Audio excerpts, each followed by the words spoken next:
క్రీస్తునందు ప్రియ స్నేహితులారా, ప్రభు మనల్ని ఎంతగానో ప్రేమిస్తున్నాడు, బ్రతికించాడు.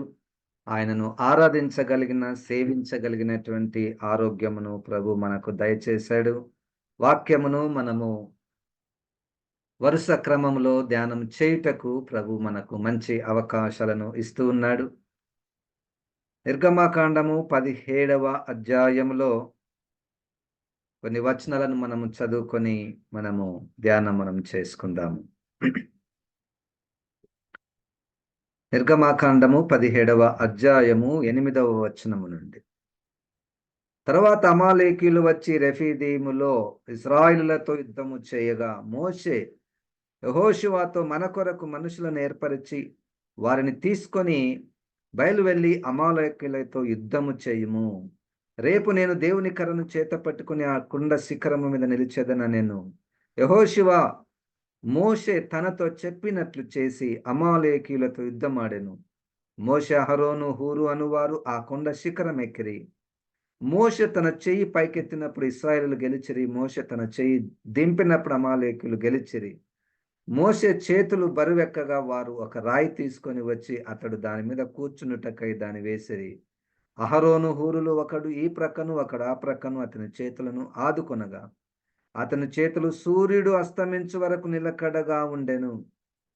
అట్లు యెహోషువ కత్తి వాడి చేత అమాలేకుల రాజును అతని జనులను గెలిచెను. అప్పుడు యెహోవా మోషేతో ఇట్లనెను, నేను అమాలేకుల పేరు ఆకాశం క్రింద నుండకుండా బొత్తిగా తుడిచివేయుదును గనుక జ్ఞాపకార్థముగా గ్రంథములో దీన్ని వ్రాసి యెహోషువకు వినిపించుము. తర్వాత మోషే ఒక బలిపీఠమును కట్టి దానికి యెహోవా నిస్సి అని పేరు పెట్టి అమాలేకులు తమ చేతిని యెహోవా సింహాసనమునకు విరోధంగా ఎత్తిరి గనుక యెహోవాకు అమాలేకులతో తరతరముల వరకు యుద్ధమనెను. ఇప్పుడు కనాను యాత్రలో యుద్ధాలను ఎదుర్కొనుట, ఒకటే యుద్ధం కాదు, భవిష్యత్తులో వీరి యొక్క కనాను ప్రయాణంలో వారు యుద్ధాలను అనగా శత్రువులను ఎదుర్కొనుట, అది అప్పుడును మరియు మన క్రైస్తవ ప్రయాణంలో కూడా మనకు కూడా ఒక ఆత్మీయ మరియు శరీర పోరాటములు, యుద్ధాలు. అపోస్తలుడైనటువంటి పౌలు గారి యొక్క భాషలో లోపటను బయట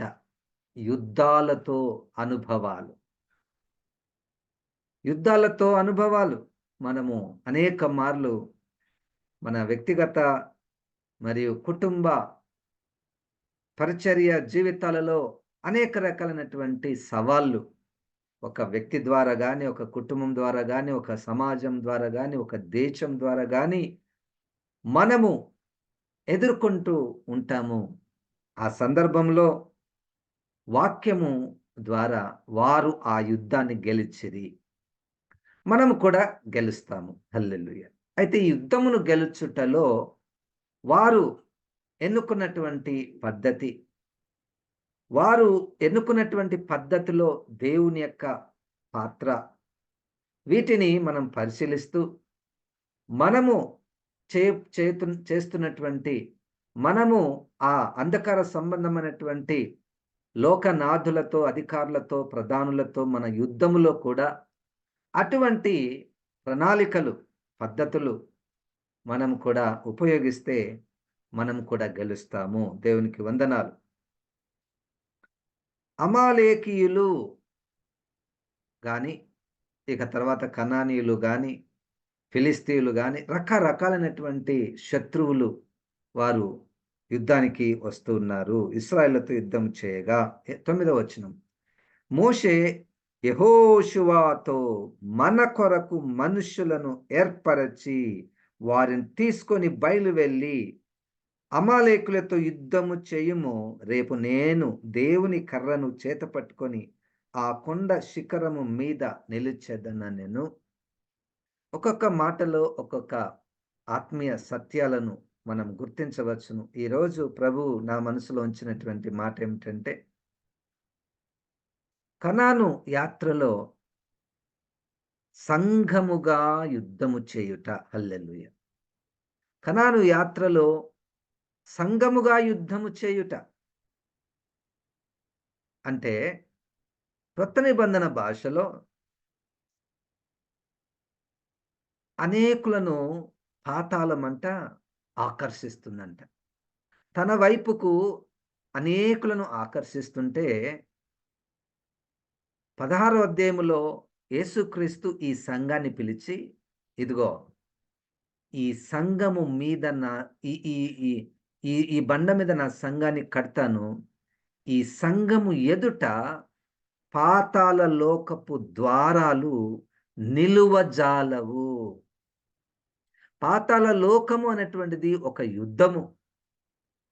ఆ యుద్ధములో పాతాళ లోకము గెలవాలని, మన మీద పైచేయి సాధించాలని ప్రతి నిత్యము ఆ పాతాళ లోకము, అపవాది గర్జించు సింహం వల్లే మన మీదికి వస్తుండగా, ఇప్పుడు మన దగ్గరున్నటువంటి ఆయుధం ఏమిటంటే సంఘము. హల్లెలూయా! సంఘము అంటే ఇద్దరు, ముగ్గురు, నలుగురు ఇంకా అంతకంటే ఎక్కువ మంది వారిని సంఘము అని అంటారు. సరే, ఇక్కడ నిర్గమాకాండము 17వ అధ్యాయంలో అమాలేకీయులు అనేటువంటి ఈ శత్రువుతో యుద్ధం చేయుటకు మోషే గారు ఒక గుంపును తయారు చేశాడు. ఒక గుంపు. నేనొక్కడినే యుద్ధము చేయుట కాదు. నేనొక్కడినే దీన్ని నేను సాధించగలుగుతా కాదు. నేను, యెహోషువ గారు కొంతమంది మనుషులను ఏర్పాటు చేసుకోవాలి. మరియు మోషే గారు, అహరోను, హూరు, మనమందరము ఒక్కొక్కరికి ఒక్కొక్క పనుంది. ఒక్కొక్కరికి ఒక్కొక్క పని. మోషే గారి పనేంటి? కొండ ఎక్కే పని. దేవుని కర్రను చేత పట్టుకొని ఎక్కే పని. చేతులెత్తే పని. చేతులు ఎత్తినటువంటి చేతులు నిలిచేటటువంటి పని. ఆ! అది ఆయన పని అయిపోయిందా? అహరోను, హూరు లేక పని. వారు కూడా కొండ శిఖరాన్ని ఎక్కేటటువంటి పని. వారు ఆ మోషే గారి యొక్క చేతులు కిందికి రాకుండా ఆయనకు ఒక రాయిని తీసుకొని వచ్చి ఆయన రాయి మీద ఆయనను కూర్చోబెట్టేటటువంటి పని. యెహోషువ గారి యొక్క పనేమిటి? ఈ యెహోషువ గారు కొంతమందిని మనుషులను ఏర్పాటు చేసుకొని వాళ్ళ దగ్గరికి వెళ్ళి ఆ అమాలేకీయులతో ఈ కత్తి చేత యుద్ధము చేసి వారిని హతమొందించే పని. మీరు గమనిస్తే ఈ యుద్ధములో ఒకరికొక పనులకు లింక్స్ ఉన్నాయి. ఒకరి పనికి ఇంకొకరి పనికి సంబంధం ఉంది. ఇప్పుడు అక్కడ మోషే గారు పైనున్నాడు. ఇక్కడ యెహోషువ గారు కింద ఉన్నాడు. ఆయనకు ఈయనకు ఏం లింకు అంటే ఆయన చెయ్యి కిందికి దించితే ఆటోమేటిక్‌గా యెహోషువ గారి యొక్క కత్తి కిందికి పోతుంది. అక్కడ ఆయన చెయ్యెత్తితే ఆటోమేటిక్‌గా యెహోషువ గారి యొక్క చెయ్యి పైకెత్తుతుంది. అంటే కత్తి పట్టుకున్నటువంటి చెయ్యి పైకి లేస్తుంది. యుద్ధంలో గెలుస్తున్నారు. అయితే ఈరోజు ఈ పాటలలో అనేక పాటలున్నాయి. కానీ ఈరోజు ఒక్క పాఠం ఏంటంటే, కనాను యాత్ర యుద్ధములలో సంఘము యొక్క విశిష్టత, సంఘం యొక్క పాత్ర.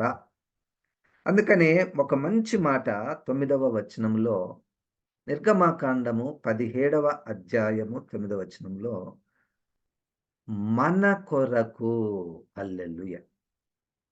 మన కొరకు మనము ఒక గుంపు తయారయ్యారు.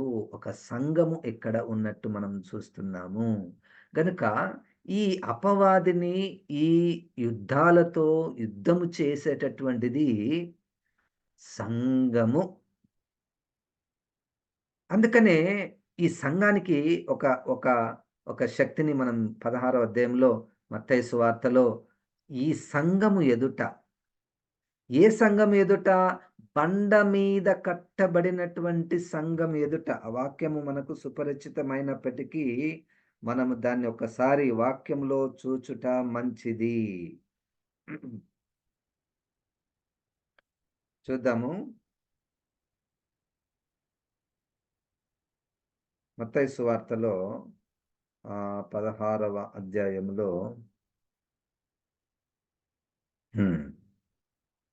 18వ వచనంలో 17 కూడా చదువుదాం. 17, 18.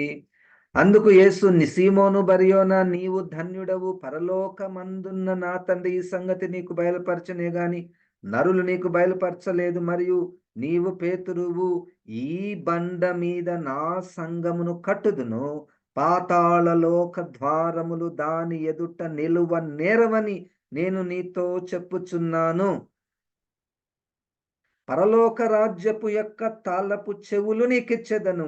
నీవు భూలోకమందు దేని బంధించుదువో అది పరలోకమందు బంధించబడును, భూలోకమందు దేని విప్పుదువో అది పరలోకమందును విప్పబడునని అతనితో చెప్పెను.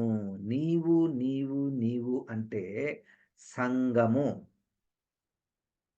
క్రీస్తు ఎవరో గుర్తించినటువంటి సంఘం. అదే కదా 16వ అధ్యాయంలో అసలు క్రీస్తు ఎవరని మీరు అనుకొనుచున్నారు? 15వ వచనంలో, అందుకైన మీరైతే నేను ఎవడనని చెప్పుకొనుచున్నారని వారిని అడిగాను. అందుకు సీమోను పేతురు, నీవు సజీవుడవగు దేవుని కుమారుడవైన క్రీస్తువు. ఇది సంఘము.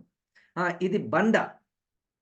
ఇది బండ. నీవు సజీవుడైన దేవుని కుమారుడవైన క్రీస్తువు అన్నటువంటి ఆ ఆ విశ్వాస ప్రమాణము ఒక బండ అయితే, ఆ విశ్వాసం మీద ఎందరైతే కట్టబడుచున్నారో, ఎందరైతే పుడుతున్నారో వారందరినీ సంఘం అంటారు.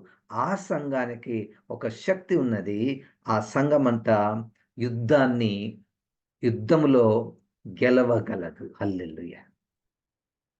అయితే మనకున్నటువంటి సవాల్ ఏంటి అంటే, పేరు ఒక్కొక్కసారి మనమందరం ఒక్కటే అని చెప్తూ ఉంటాము. కానీ ఒక్కటిగా ఉండలేకపోతున్నామేమో. ఒక్కటిగా పోతే దేనిలో ఒక్కటిగా ఉండాలి అంటే విశ్వాసములో. ఏ విశ్వాసంలో? నీవు సజీవుడైన దేవుని కుమారుడవైన క్రీస్తువు అన్నటువంటి విశ్వాసము నీకుండాలి, నాకుండాలి. అక్కడ మన ఐక్యత ప్రారంభమవుతుంది. అక్కడ మన ఇద్దరిని, మన ముగ్గురిని, మన 10 మందిని, 100 మందిని సంఘం అంటారు. ఆ సంఘమునే యుద్ధంలో గెలుస్తుంది. హల్లెలూయా. ఆ సంఘమే యుద్ధంలో గెలుస్తుంది. క్రీస్తునందు విశ్వాసము దగ్గర మనము సంఘముగా ఏర్పడుచున్నాము. వ్యక్తిగతంగా మనం రక్షణ పొందాము. నేను రక్షణ పొందాను, నువ్వు రక్షణ పొందావు. మనమిద్దరము, మేమిద్దరము, మీ ఇద్దరు. అట్లా మనమందరము కూడా క్రీస్తు యేసునందు విశ్వాసం ఉంచుతున్నాం గనక మనందరి ద్వారానే ఈ యుద్ధము జరుగుతుంది. హల్లెలూయా. మనందరి యేసుక్రీస్తు ఒక సూత్రం చెప్పాడు. అయ్యా, ఇదిగో మీరు లోకంలోనికి పోతుంటే మీరు ఎట్లా పోవాలి తెలుసా? సంఘముగా పోవాలి. ఇద్దరుగా పోవాలి. తర్వాత 70 మందిగా పోవాలి. తర్వాత 120 మందిగా పోవాలి. ఇట్లా సంఘము కొన్ని 100, 10లు, 100లు, 1000, లక్షలు. మొత్తానికి ఈ అమాలేకీయులతో యుద్ధము చేయుటకు మనం సంఘముగా కూడుకోవాలి. సంఘముగా నిర్మించబడాలి. ఒక్క మందిరముగా మనము కట్టబడాలి. ఎఫెసీ పత్రికలో 2వ అధ్యాయంలో, 1 పేతురు పత్రికలో 2వ అధ్యాయంలో మనమందరము సజీవమైనటువంటి రాళ్ళుగా మనం కట్టబడాలి. దేవునికి స్తోత్రం. హల్లెలూయా. కనుక అటు పాత నిబంధనలోను, ఇప్పుడు మోషే గారికి పరిశుద్ధాత్మ దేవుడు ఈ మోషే గారిని హైలైట్ చేసి ఇక ఆయననే అని చూపించే ప్రయత్నం చేయలేదు. మోషే గారు కూడా సంఘంలో ఒక భాగము. హల్లెలూయా. అంతేగాని నేను సంఘానికి పైనున్నవాడను, నేను సంఘానికి అతీతుడను, సంఘము నా చేతిలో ఉన్నది అన్నటువంటి తలంపులు మనము జీవవాక్యములో మనం ఎక్కడ కూడా చూడము. యేసుక్రీస్తు ఎంతో స్పష్టంగా ఎఫెసీయులకు రాసినటువంటి పత్రికలో ఈ సంఘాన్ని శరీరముతో పోల్చాడు. ఈ శరీరములో శిరస్సు ఒక్కటే ఉంటది గదా! ఆ శిరస్సు ఎవరై అంటే సజీవుడైన యేసుక్రీస్తు. ఇక వేరే శిరస్సులు లేరు. Head of head of the church ఎవరు? ఈ హెడ్ ఆఫ్ ద చర్చ్ ఎవరు? పాస్టరా? కాదు. అధ్యక్షులా? కాదు. ప్రెసిడెంట్‌లా? చైర్మన్‌లా? డైరెక్టర్‌లా? కాదు. ఈ సంఘానికి, ఈ సహవాసానికి, ఈ గుంపునకు శిరస్సు యేసుక్రీస్తు. పునాది కూడా యేసుక్రీస్తు. మరి మనమెవరమంటే మనమందరం కూడా అవయవములము. మోషే గారు చేయవలసిన పని మోషే గారు చేయాలి. హూరు, అహరోను, యెహోషువ మనుషులు వీళ్ళు చేయవలసినటువంటి పనులు వీరు చేయాలి. మనల్నందరిని కూడా ఒక గుంపు, ఒక సంఘము. హల్లెలూయా! ఎప్పుడు కూడా ఒక మనలో ఒక లోపాన్ని మనం గుర్తించాలి. నేనొక్కడిని ఏం చేయలేను. నేను వారితో కలుసుకుంటేనే ఈ పని చేయగలము. ఒక్కొక్కసారి మన మనసులో కలుపుకుంటాము కానీ వారిని ప్యాసివ్‌గా పెట్టేస్తాం. ప్యాసివ్ అంటే సరే చేయండి. మొత్తానికి పేరు ఎవరికి రావాలి? నాకే రావాలి. ఈ సంఘాన్ని ఎవరు కట్టారు? ఈయననే. లేకపోతే ఈ ఈ 10 మందే, ఈ 5 మందే. నో. మనమందరము కలిసి ఈ పని చేయగలిగాము. ఆ స్వభావము, ఆ మనసు ఆత్మ ద్వారా వస్తుంది. ఆ మనసు ఎప్పుడు కూడా బండ మీద కట్టబడినటువంటి సంఘము ద్వారా మాత్రమే ఆ మనసు వస్తుంది. చూడండి, అమాలేకీయులు మాత్రము పోరు వాళ్ళు. మీరు ఆ నిర్గమకాండం ఒకసారి మనం గమనిద్దాము. ఆ నిర్గమకాండంలో ఒక చివరి వచనంలో మనము 17వ అధ్యాయంలో చివరి వచనంలో చూడండి. అమాలేకీయులు తమ చేతిని యెహోవా సింహాసనమునకు విరోధంగా ఎత్తిరి గనుక యెహోవాకు అమాలేకీయులతో తరతరముల వరకు యుద్ధమనెను. తరతరములకు యుద్ధమనెను. ఇంకొక మంచి సూత్రం మీరు గమనించారో లేదో చూడండి. అదే వచనంలో అమాలేకీయులు తమ చేతిని యెహోవా సింహాసనమునకు విరోధముగా ఎత్తిరి. ఈ ఆత్మ భాష ఎంత లోతుగా, బలముగా ఉన్నది మీరు గమనించండి. అమాలేకీయులు ఎవరితో యుద్ధం చేయడానికి వచ్చారు? ఇశ్రాయేలుతో గదా! కానీ పరిశుద్ధాత్మ దేవుడు ఈ ఇశ్రాయేలీయులు అన్న పదం దగ్గర ఏం పెట్టాడంటే, యెహోవా సింహాసనము పెట్టి, ఇప్పుడు అమాలేకీయులు యెహోవా సింహాసనంతో యుద్ధము చేయడానికి వచ్చారు. అంటే ఇప్పుడు ఈ ఇశ్రాయేల్ ఎవరై అంటే యెహోవా సింహాసనము. ఎంత ఆధిక్యత! ఇది ఆధిక్యత, దీనిలో ఒక బలముతో కూడుకున్నటువంటి ఆధిక్యత. అంటే మేము మనుషులము. మేమందరం ఒక 10 మంది సంఘము. అంతవరకే ఆలోచన చేయకండి. You are equal to the throne of God. Hallelujah! అందుకనే దేవుడు ఒకానొక సందర్భంలో తన సేవకులను ఎవరైనా ఏమైనా అంటే ఆయనేమన్నాడంటే, నా సేవకుడిని ఎవరైనా మీరు ముట్టితే, నా కనుగుడ్డును మీరు టచ్ చేసినట్టే, ముట్టినట్టే, డిస్టర్బ్ చేసినట్టే. ఆ భాష చూడండి. మీరు నా సంఘాన్ని ఏమైనా చేయాలనుకున్నారా? నా సంఘము నా సింహాసనము. అందుకని యేసుక్రీస్తు జయించిన వానిని నా సింహాసనము మీద కూర్చుండబెట్టుదును. అంటే ఇప్పుడు నువ్వెవరు? యేసుక్రీస్తు సింహాసనము దగ్గర కూర్చున్నటువంటి వారము. నువ్వెవరు? ఇశ్రాయేలీయులు చేయుచున్న స్తుతుల మీద ఆయన ఆసీనుడై, ఆసీనుడై అంటే ఇప్పుడు స్తుతులు, ఈ స్తుతుల మీద, స్తుతులు అంటే ఎవరు స్తుతిస్తున్నారు? ఇశ్రాయేలు స్తుతిస్తున్నారు. సంఘము స్తుతిస్తున్నది. ఈ స్తుతిస్తున్నటువంటి సంఘమే దేవుని యొక్క సింహాసనము. అందుకనే స్తుతిలో దయ్యాలు పారిపోతాయి. అటువంటి స్తుతి, అటువంటి ఆరాధన, అటువంటి వాయిద్యాలు. ఇదెప్పుడు మనం గమనించాలి. వాయిద్యాలు వాయిస్తుంటే, సరే ఒక వాయిద్యాన్ని వాయిస్తున్నాము అంతవరకే ఆలోచించకుండా, ఆ వాయిద్యములో దేవుని సింహాసనమున్నది.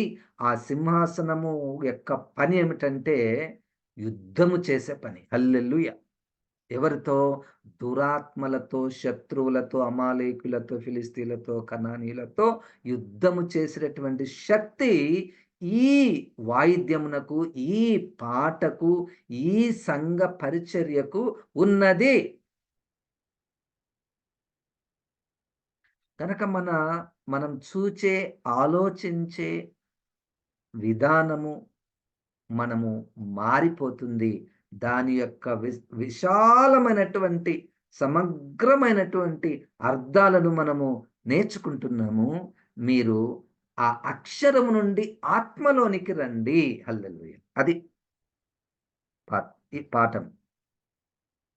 పాట, అక్షరం.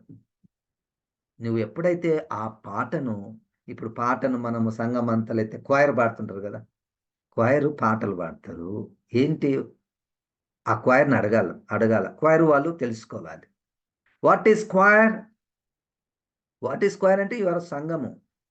ఎందుకు choir? To defeat the enemy. To praise the Lord. దేవుని స్తుతించడానికి choir. To defeat the enemy అంటే శత్రువుని జయించడానికి క్వైర్. ఈ క్వైర్ సంఘము ఎప్పుడైంది? ఈ క్వైర్ సంఘం ఎప్పుడైంది? యేసుక్రీస్తునందు విశ్వాసం ఉంచుట ద్వారా ఆ క్వైర్‌లో ఉన్నట్టు పాటలు పాడేవారిలో, లేకపోతే ఆ వాయిద్యాలు వాయించే వారిలో ఉన్నటువంటి వారందరికీ ఒక్కటే విశ్వాసము. నంబర్ 1 అదయిపోయిందా? అయితే మోషే గారు ఇంకొక సూత్రం ఇస్తున్నాడు. అయ్యా! మీ మో యెహోషువ నువ్వు ఒక పని జెయి.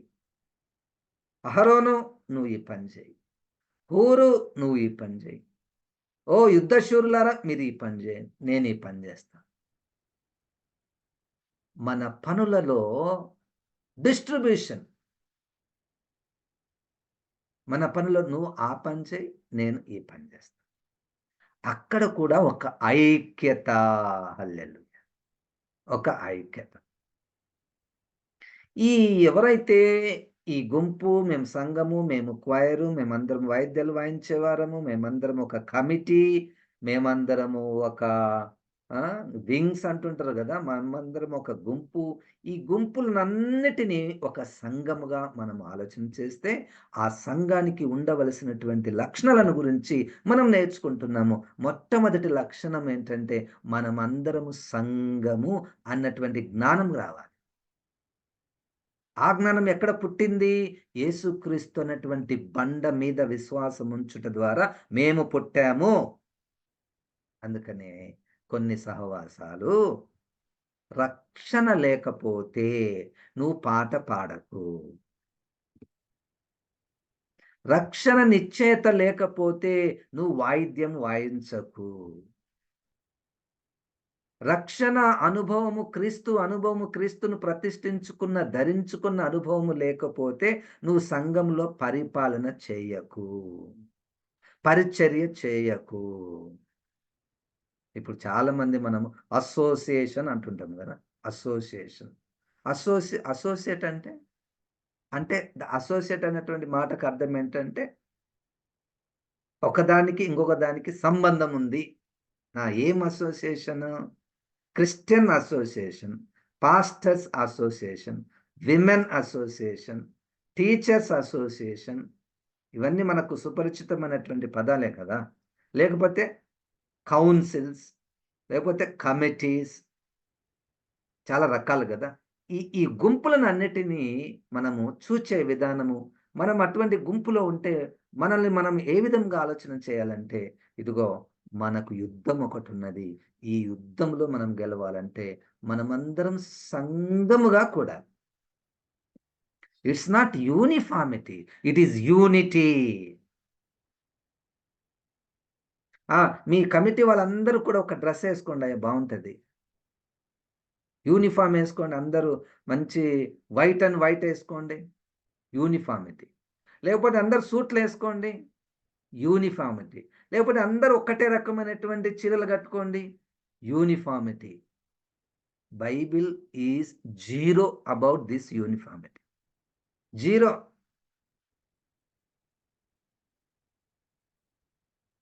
ఏం గావాలి? యూనిటీ.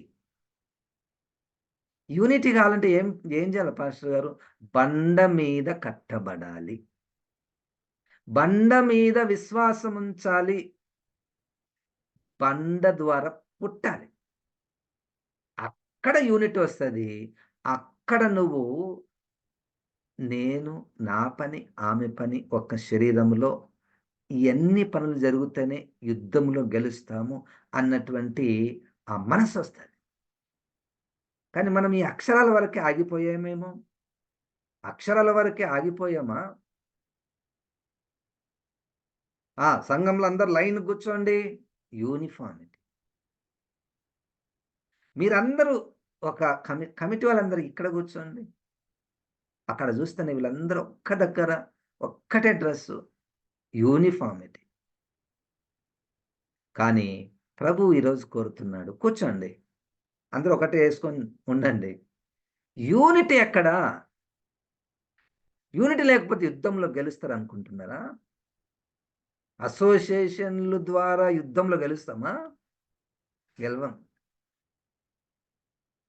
ఆయనేమో పైనున్నాడు. ఈయనేమో కింద ఉన్నాడు. కానీ యూనిటీ ఉన్నది. హల్లెలూయా! కొండ మీద ముగ్గురు, కొండ కింద చాలా మంది. ఒకరు ఒకరు చెయ్యెత్తాలి, ఒకరు కట్టె ఎత్తాలి, ఇంకొకరు కత్తెత్తాలి. ఏం యూనిఫార్మిటీ సార్? వీళ్ళందరూ కరెక్ట్‌గా లేరు.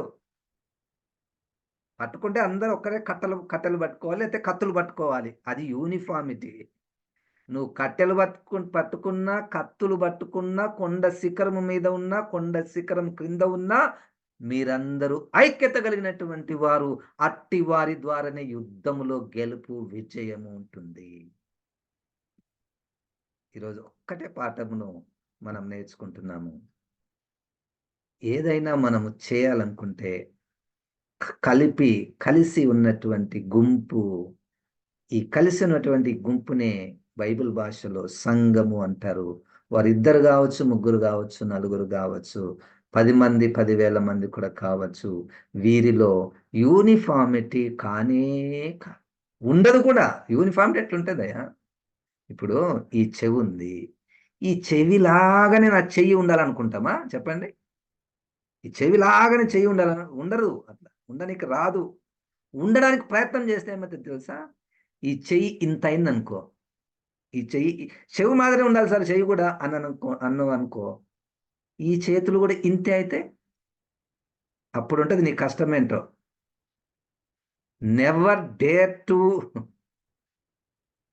Never dare to see uniformity which is so dangerous.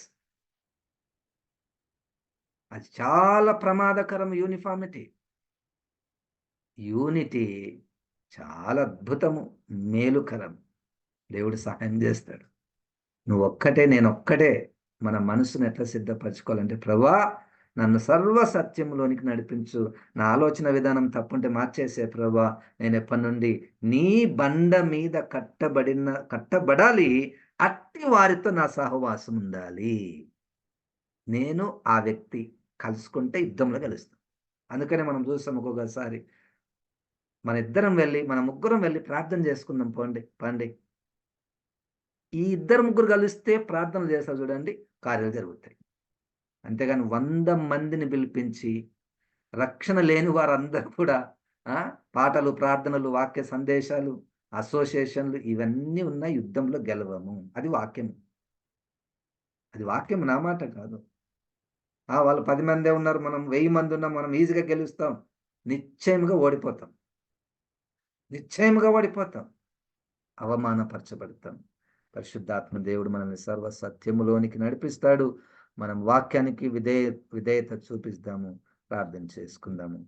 జీవం గల దేవా, ఈ అమూల్యమైన వాక్యాలను బట్టి తండ్రి నీకు వందనాలు ప్రభా. మేము వినువారము బోధించువారం మాత్రమే కాక ప్రభా, అయ్యా, ఈ అద్భుతమైన లోతైన బలమైన మాటలు నాయనా నా జీవితంలో, మా జీవితాలలో, మా ప్రియుల, మా సోదర సోదరుల జీవితాలలో, మా సహవాస సంఘాలలో ప్రభా, వీటిని మేము ధరించుకొనుటకు, గ్రహించుకొనుటకు, దాని ప్రకారం నడుచుటకు సహాయం చేయమని యేసు నామమున ప్రార్థిస్తున్నాం తండ్రి. ఆమేన్. ఇప్పుడు మన పరమ తండ్రి అయిన దేవుని యొక్క ప్రేమయు, ప్రభువైన యేసు క్రీస్తు యొక్క కృపయు, పరిశుద్ధాత్మ దేవుని యొక్క సహవాసం మనకందరికీ సదాకాలము తోడై ఉండును గాక. ఆమేన్. దేవుడు మనల్ని దీవించును.